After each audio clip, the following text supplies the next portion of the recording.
Welcome to Karma Chronicles. Please like the video and subscribe. Let's begin. It's funny how the last time you see someone can feel like the first, like you've just been waiting for everything to snap into place. For me, it was 3 years ago at Grandpa's funeral. Candace, all perfectly polished nails and that grin she thought was charming, decided it was the perfect moment to remind everyone just how much of a failure I was in her eyes. She stood there, right in front of our relatives, and said it loud enough for everyone to hear. "Oh, Rebecca." She's still playing detective with spreadsheets. Meanwhile, the rest of us are building real wealth. Her words didn't hit me like a slap at first. They slid in, like a slow poison, under my skin. I could feel the sting in my chest, but I forced myself to smile, to nod, to just get through it. It wasn't worth starting a scene, not with Grandma sniffing into her hanky and Mom already lost in her own world of grief. But that didn't stop it from hurting. Not really. Now, here I am, standing in the observation room of the IRS interview suite, staring through the one-way glass at Candace, sitting across from Agent Porter. She's wearing that same smile, the one that says she knows something you don't, tapping her manicured nails on the metal table like she owns the whole damn place. She has no idea. Not yet. But she will. I'm not the one chasing low-level tax cheats anymore. I'm the one who's about to take her down. I should have known something was off the moment I saw Inland Atlas Group's name pop up on the flag transaction. $4. $7 million for a warehouse that didn't hold a single crate. The red flags were waving so damn hard I could almost hear them screaming. But part of me, the part that wanted to believe in her, in my sister, held on to the idea that this was just a mistake. Maybe someone else had used her company's name. Maybe Candace didn't know. I told myself I was being paranoid. But I wasn't. I dove into the reports, cross-referenced every transaction, triple-checked every filing. I stalled the audit team, dragging my feet because I was hoping for something, anything, that would let me close this case without it touching her. I was desperate to find innocence in a sea of numbers that were anything but. The deeper I dug, the worse it got. There were multiple offshore wire transfers, each one more convoluted than the last. Dummy vendors, fake invoices, trucks leased but never used, billed for phantom deliveries. And each time, the same name, Inland Atlas. At first, I told myself, maybe this is just bad bookkeeping. Maybe there's a simple explanation. Candace wouldn't do something like this, not on purpose. But the more I uncovered, the less I believed my own excuses.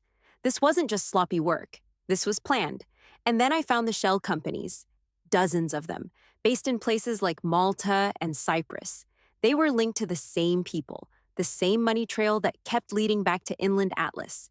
It was a maze of offshore accounts, all circling around a black market operation smuggling electronics across state lines. This wasn't a mistake. It wasn't a case of someone using her company's name. Candace knew. She had to. I couldn't shake the sick feeling in my stomach. My sister, the one who always had everything together, the one who looked down on me from her shiny glass tower, the one who'd sneered at my career like it didn't matter, had built her empire on a lie. She wasn't just a CFO in a logistics company. She was part of something much darker, something illegal, and I was the one who was going to bring it down. I tried to keep my focus, but the weight of what I was seeing felt personal. It felt like the entire damn investigation had turned into a reflection of everything Candace had ever said to me. The way she'd made fun of my job, belittled me in front of the family, dismissed everything I did.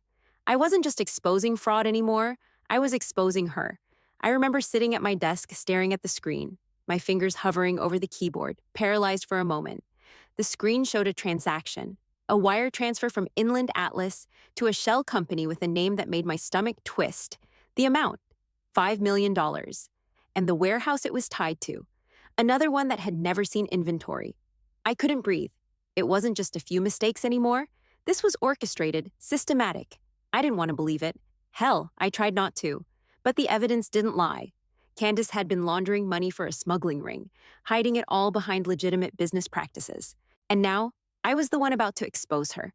I'd been trying to avoid it for months, hoping I'd find some innocent mistake, some shred of evidence that would let me walk away. But now, I knew I couldn't, not with this much at stake. I was running a task force called Operation Paper Trail for a reason. This wasn't just about catching tax cheats. This was about taking down a criminal network that had buried itself in plain sight. And Candace, she was at the heart of it. As I pieced the final parts of the puzzle together, I couldn't shake the thought. What would Mom think? What would our family say? They'd always put Candace on a pedestal, always talked about her as the successful one, the one who had it all figured out. And I was the investigator, the boring one, who spent too much time with numbers and not enough time making something of myself. I could already hear her voice in my head, that smug tone she always used when she'd talk about how I spent my days in a cubicle while she was jet-setting and making deals. But here's the truth. I was the one with the power now. I was the one with the case, with the facts, with the undeniable proof. And Candace, she had no idea what was coming for her. The clock was ticking, and I was getting closer. The last family Thanksgiving is still burned into my memory like it was yesterday. Candace showed up in that damn Range Rover, all leather and designer sunglasses. And the moment she walked through the door, she had everyone's attention. She threw her Prada coat on the back of the couch, like she owned the place, and immediately started talking about her exclusive shipping clients. The word exclusive slipped off her tongue, like it was supposed to mean something, like it made her special. Mom, Dad, and even Grandma hung on every word, nodding along as she boasted about record profits and how things were just about to blow up with an IPO. She made it sound like she was building an empire, the kind of empire people only dreamed of. And I stood there, in the corner of the room, watching the spectacle like it was all some performance for the chosen ones. I kept my mouth shut, as always. I was used to her dominating the conversation, turning it back to her. But this time, there was a new layer to it.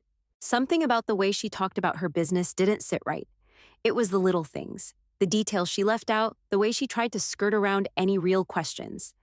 And then, when someone finally asked me what I was up to, she swooped in with that little smirk on her face and said, "Oh, Rebecca's still chasing decimal points in government databases." The words hit harder than I expected. Everyone laughed. I laughed too, because what else was I supposed to do? I didn't have a big company to brag about. I wasn't the one living in a mansion or flying first class to some exclusive meeting. I just did my job, a job that was important, but no one cared about that.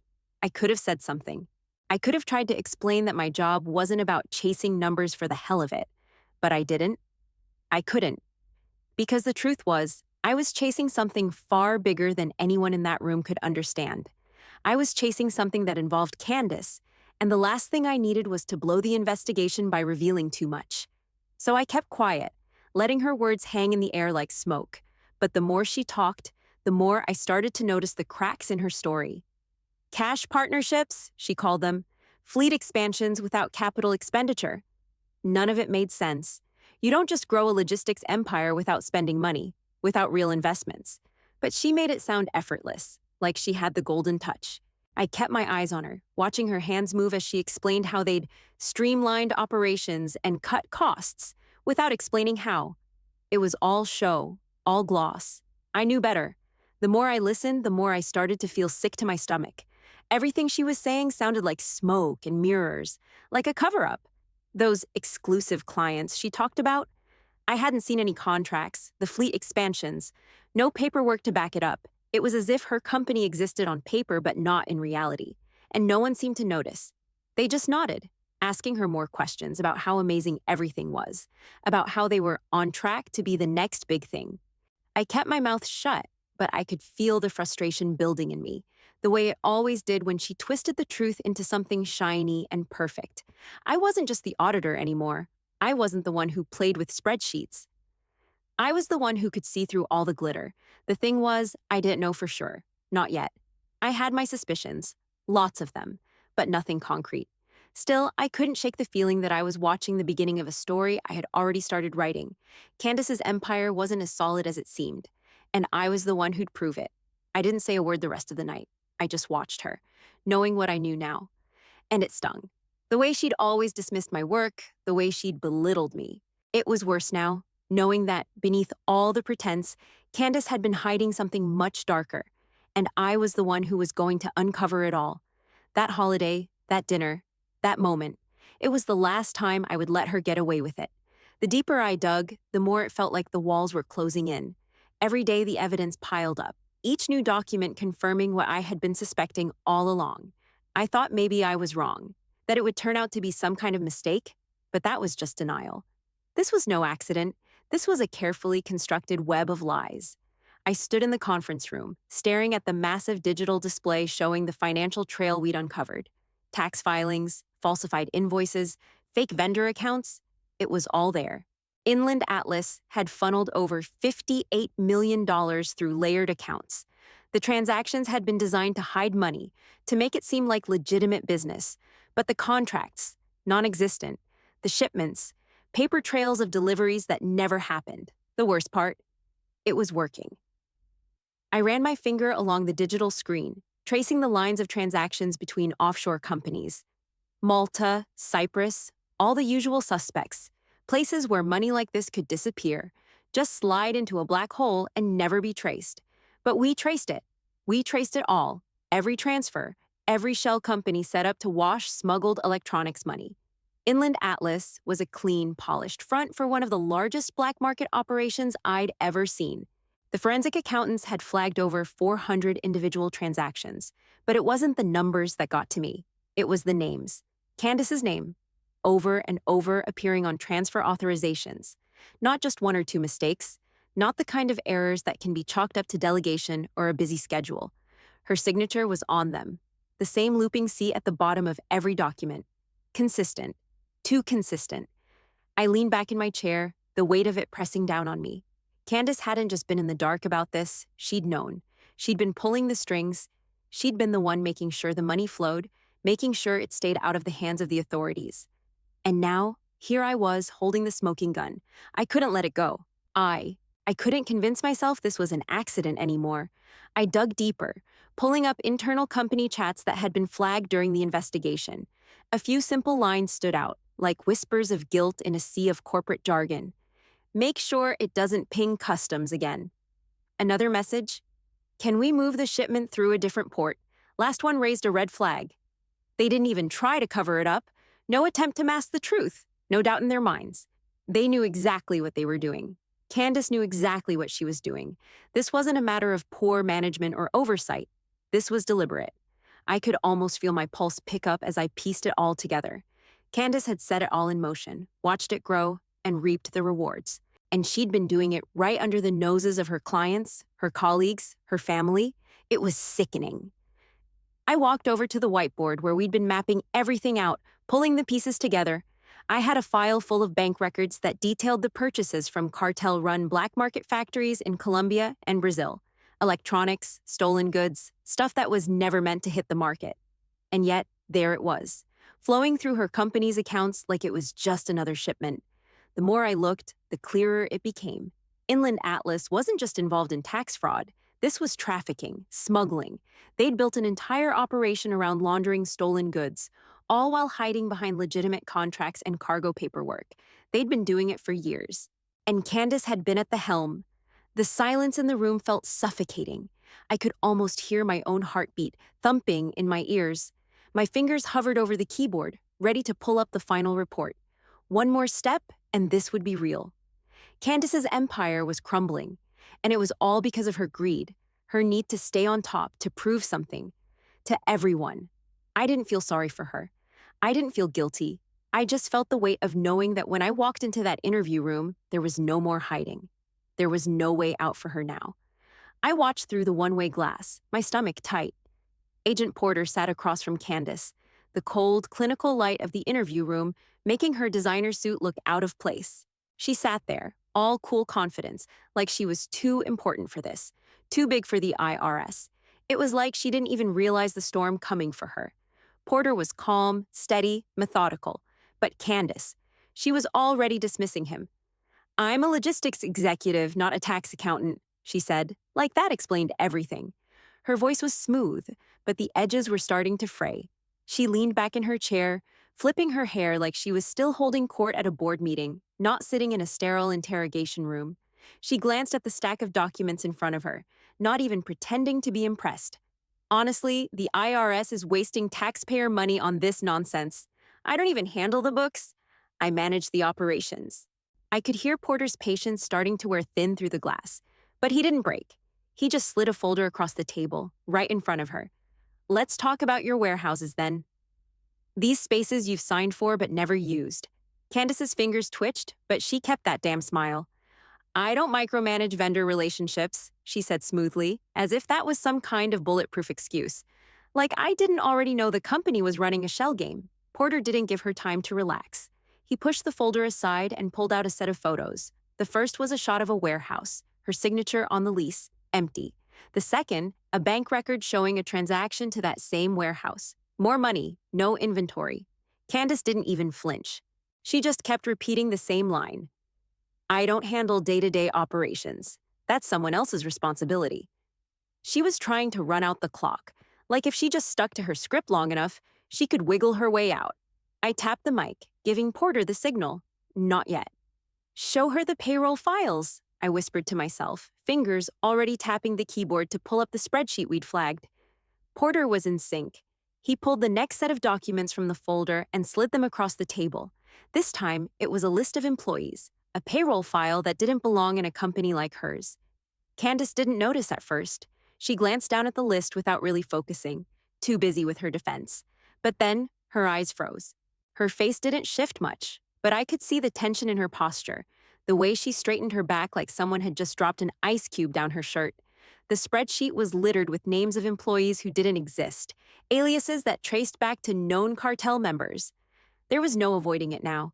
This wasn't some rookie mistake or poor bookkeeping. These were people who had been paid, people who were working, just not in any real capacity. The list of ghost employees, the numbers. They all connected back to a network of criminal activity she had built and profited from. Candace's smile faltered, just a little. It was like she'd been holding her breath this whole time, thinking she could fake it until she made it, but now the mask was slipping. Porter's voice was calm but cutting. Care to explain these payments to employees who don't exist? Candace shifted in her seat. Her eyes flickered to the papers in front of her, then back up at Porter, but she didn't answer. The confidence was gone now, replaced with something colder. She was trying to think of a way out, a way to deny it. But I knew, and I could feel the weight of that knowledge pressing in on me. Her empire was collapsing in front of her, and she was stuck in a room with the one person she'd always looked down on. The one person who was about to finish the job she started all those years ago. I could hear my breath in my ears, my hands sweaty on the glass. This was it. This was the moment when everything changed. And Candace. She had nowhere left to run. Porter didn't let up. He slid another file across the table, his voice steady, like he was reading off a script. You signed off on every quarter's audit. Did you read them? Candace's eyes darted to the file, but she didn't move to touch it. Her lips pressed together, the perfect picture of someone who was about to explode. Of course I did. I trust my accounting team, she snapped, her voice higher than usual. Porter wasn't having it. You trust them enough to sign off on fraudulent reports. You signed your name to every quarter's numbers, Candace. Did you ever question the discrepancies? She shifted in her chair, her fingers trembling now, but she didn't answer. She just clammed up, sitting straighter, like she could pretend it was all going away if she sat still long enough. I could see her starting to unravel. The pieces were falling into place faster than she could hide from them. Porter gave her no room to breathe. He hit play on the recorder, and Candace's own voice filled the room. Scrub the expense codes. Make it look like freight damage. Her face went white. The words she'd said on that company call rang loud in the small, sterile room.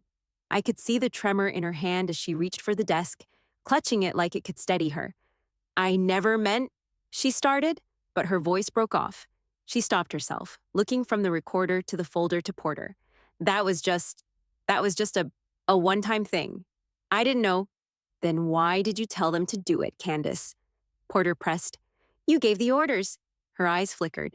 The facade was breaking, piece by piece. She looked at the recording equipment, the file in front of her, but none of it gave her an out. Finally, her defense crumbled. She stammered, I don't... Her breath hitched, and that was it. She couldn't do it anymore. She raised her hand as if to stop him and said, I want my lawyer. Porter didn't react at first, just gave a small nod and then leaned forward. There's someone else who wants to talk to you first. Candace blinked, confusion flickering in her eyes as she turned her head toward the door. That's when I stepped in. The door opened with a soft click, and I walked into the room. The click of my boots echoed in the silence, and I could feel her eyes snap to me like I was some kind of ghost walking in from her past. I was wearing the tactical vest, the IRS badge clearly visible on my chest. My steps were measured, deliberate, and I didn't let my eyes waver from hers. Candace's face changed in an instant. The cool mask of control melted into something else. Her jaw tightened, her eyes widened, and I could almost see the gears in her head grinding to a halt. Confusion, then fear. I had finally stepped into her world, and she had no idea what to do with me. "Senior Investigator Hayes," I said calmly, my voice steady. "I've been leading this case for 18 months. Candace's mouth opened and closed, but no sound came out. She just stared at me, her hands frozen in her lap. She wasn't even breathing for a moment, as if she couldn't figure out how I'd suddenly gone from the boring little sister to the woman who was about to bring her world down. Her lips parted again, but she couldn't form the words.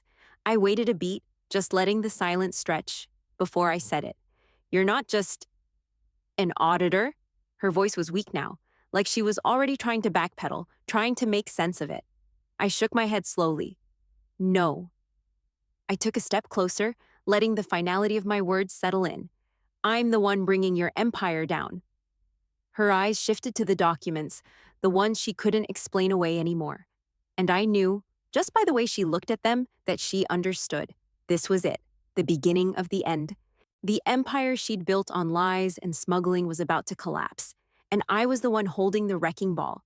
She looked like she wanted to say something, but there was nothing left to say. I could feel it in the air, the weight of everything finally catching up with her. And as I stood there, watching her face drain of color, I couldn't help but feel a rush of something I hadn't felt in years. Satisfaction, justice. Candace sat there, frozen, staring at me like she couldn't decide whether to scream or cry. The weight of the case file in my hands felt heavier than it had any right to. I set it down on the table between us, the edges of the papers sharp against the table's cold surface. She glanced at it, then back at me, trying to hold on to whatever control she had left, but I could see her grip loosening. I slid the first page toward her, and she winced when she saw the header. "This is the first payment," I said, keeping my voice steady. $5 million to an offshore account, linked to your company. It's tied to one of the smuggling rings in Colombia. You signed off on it." Candace's face twisted with disbelief, but she didn't speak. I didn't give her the chance. I slid another page toward her, showing records of wire transfers, fake vendor accounts, and fabricated invoices. "This is just the tip of the iceberg. You authorized more than $58 million in fraudulent transactions over the last 2 years. You thought no one would notice." She started to shake her head, a nervous laugh escaping her lips, but it wasn't convincing. "I didn't know," she said quickly, a little too quickly. "I thought the money was from investors." Everything looked fine on paper. I snapped.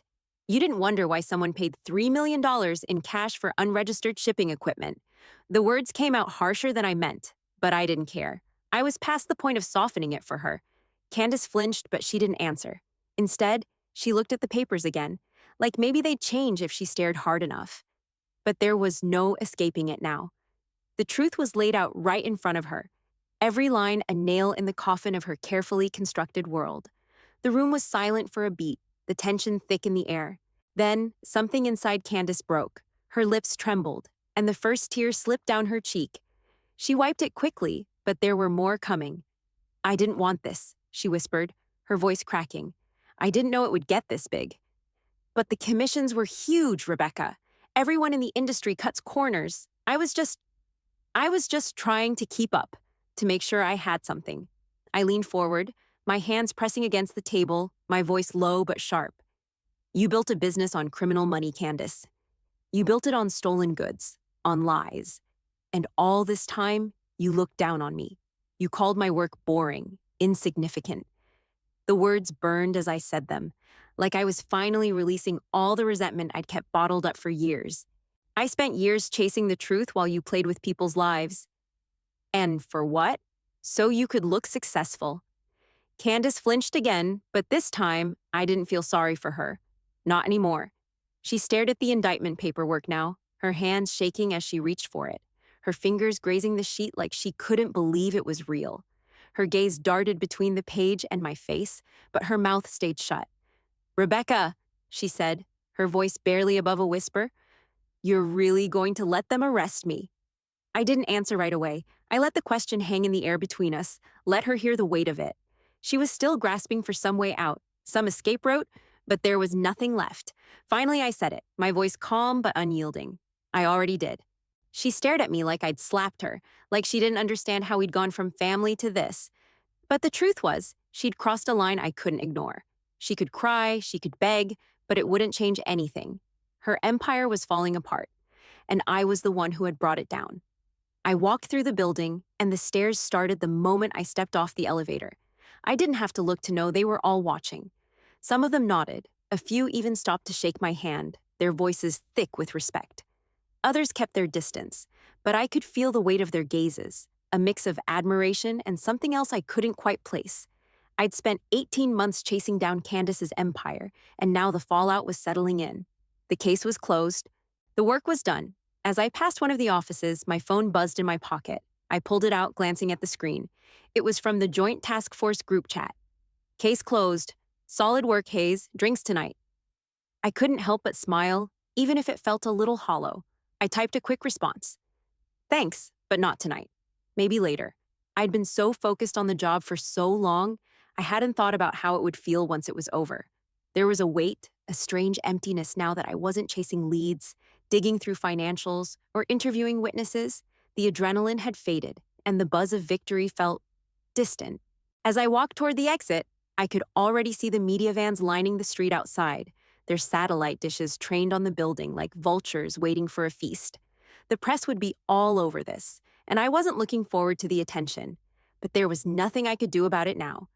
I drove home, taking the long route through the industrial district. Inland Atlas signs loomed large in the twilight, the company's logo still proudly displayed on buildings that would soon be seized. I could almost hear the hum of machinery, the corporate machinery that had once seemed untouchable, now grinding to a halt. The streets felt quieter than usual, almost too still. My thoughts kept circling back to Candace, to the sister I'd once admired and now saw for what she truly was. I tried to push it aside, but the anger, the disappointment, the years of being overshadowed by her, it was hard to ignore. My phone buzzed again. This time, it was Mom. Is it true? Her voice wavered on the other end. Did Candace really get arrested? I let out a breath, the weight of everything finally hitting me. Yeah, it's true. She's been arrested. I led the investigation. There was a long pause on the other end of the line, and then I heard a soft crack in her voice. I spent years thinking she was the successful one. I'm so sorry, Rebecca. I was wrong about you. I didn't know how to respond at first. I could hear the regret in her voice, the realization that everything she'd believed about Candace, and about me, had been wrong.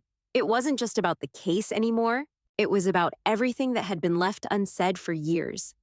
I don't need an apology, I said, my voice quieter now. I didn't do it for you or for her. I did it because it was the right thing to do.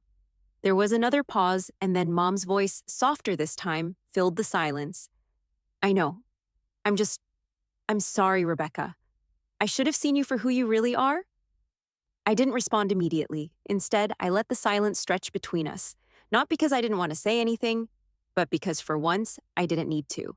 I hadn't needed her approval, hadn't needed anyone to see me as the successful one. But it felt different hearing her say it, hearing her finally see me for who I was. I forgive you, I said finally. Not for you, but for me. Mom didn't say anything for a moment, then simply replied, I love you. I let out a long breath. I love you too. I hung up the phone, the weight of it all still lingering in the air. The case was closed, Candace's world was crumbling, and my family, the one I'd spent years fighting for, trying to prove myself to, was finally starting to see me for who I really was.